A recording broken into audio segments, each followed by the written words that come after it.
Okay, Danny, so I'm going to show you 2 movements for your shoulder and then 2 like side steps or modifications if those 2 things don't feel good. So with shoulder stuff, typically it starts to hurt because your pressing and pulling are not in balance with each other, meaning you can do a lot more weight one direction than another, and so we just kind of want to even that out. So definitely want to make sure that you're doing some single arm overhead pressing.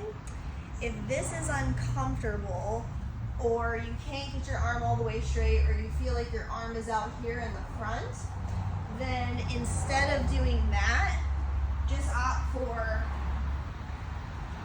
a landmine press, and this way you can still get good pressing, but the angle is changed.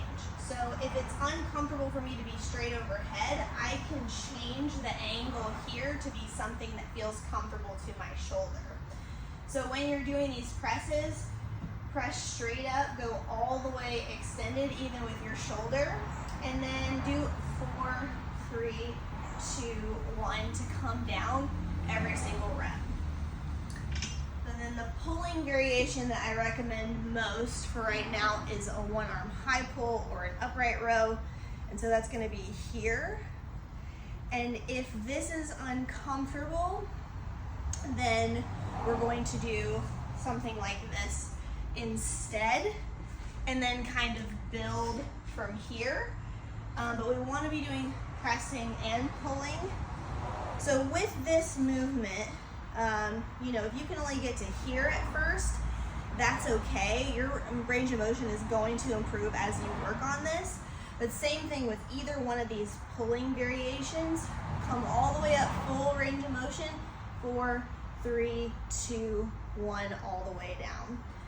So with both of these exercises, you want to choose a weight that is going to be RPE 8, or rate of perceived exertion 8, which means that you have 2 reps left in the tank.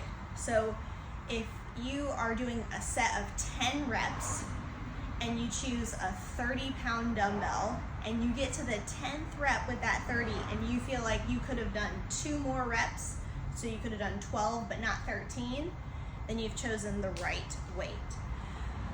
And then as far as discomfort, some discomfort is okay and even to be expected. It sounds like what's going on in your shoulder isn't really bad yet, but with these things, as you well know, it can be worse some days and better other days. So you can work through it as long as your pain is 4 out of 10 or below. And how do I know what 4 out of 10 feels like? So 4 out of 10 means that you might be a little uncomfortable, but you can still get through it and you aren't grimacing. 5 out of 10 or higher kind of looks like a lot of discomfort, a lot of facial discomfort, and just, it's horrible, you can't do it. So as long as you're below that pain scale, it's okay to work through those things. And if either one of these movements doesn't feel great, let me know and we'll keep tweaking it. But I would definitely make sure you're doing at least those 2 things. And then just let me know if you have any questions.